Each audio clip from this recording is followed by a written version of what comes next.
Are you interested to find out how to build your own backyard cold smoker at the convenience of your home, prepared to smoke the beauty into all meats? Check out this episode. Hey there, welcome to the next episode of Smok'n with Sosa. All right, in this episode here, we're actually going to build a smoke box out of pallet wood. So I have a smoker. You guys have seen it in my other episodes, but this is going to allow the smoke box to be a little further distance away from the heat source, and that way we can actually get in a good cold smoke. So let's get started.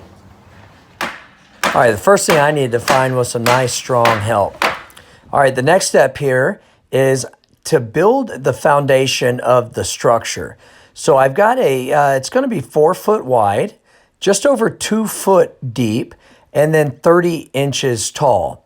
I'm going to utilize this exterior particle board so that I can keep the weather out.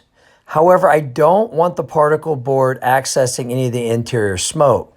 So instead, I'm going to utilize this 3/4 inch plywood to access the inside, and that's going to keep the smoke inside with the meat. All right, here I am, day 2 on my smoker, my cold smoke box here, if you will. The doors have proven to be the most difficult, but I got them figured out here.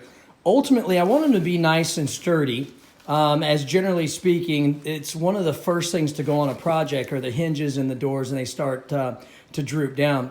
So what I ended up doing is I used the 3/4 inch plywood here to create a frame around the door, and then I used a thinner piece of plywood to actually frame it to fill it in.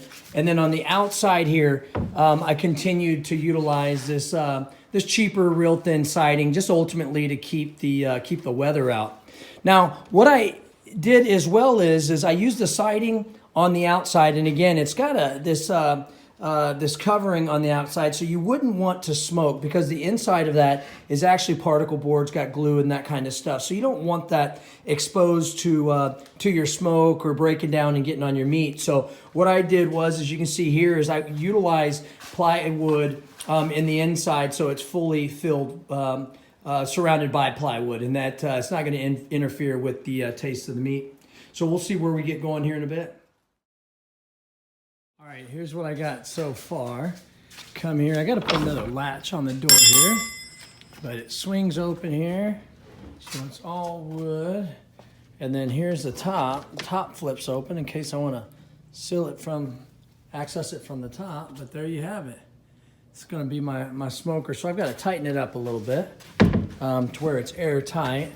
I've got some rubber components that I'm adding to the back, and then I've got to put the roof on it. And aside from that, she's going to be ready to smoke. All right, so I have the structure of this thing about completed at this time. I got a few other updates I've got to do. With that being said, I've got a couple of latches that I put on here. Smoke in, obviously threw a couple handles on, and I wanted to be able to access it from the front when in fact that way I can put some grates and things in there. And then I also wanted to be able to access it from the top. And so as you can see here, this thing flips up. Put myself a bit of a kickstand on here so it'll hold itself up.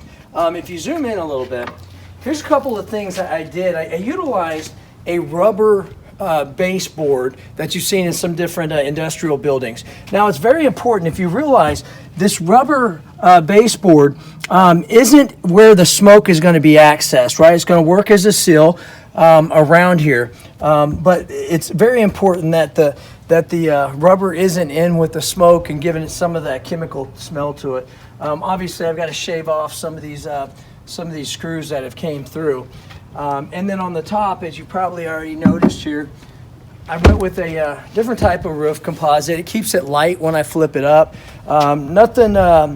Nothing too awesome here, but from a backyard cold smoking perspective, this is going to do it for us. So next thing here is I'm going to get it up on my patio, hook it up to the smoker, and get to smoking.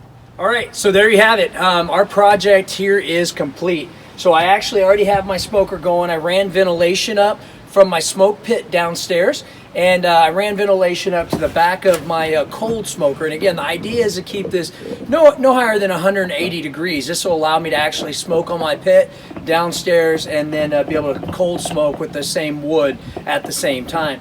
And so here you have it. We're going to unlock it here and then open her up. You can see all that smoke coming out of there. Now I'll get you zoom in over here a little bit. You can see I've got my pork bellies going in here.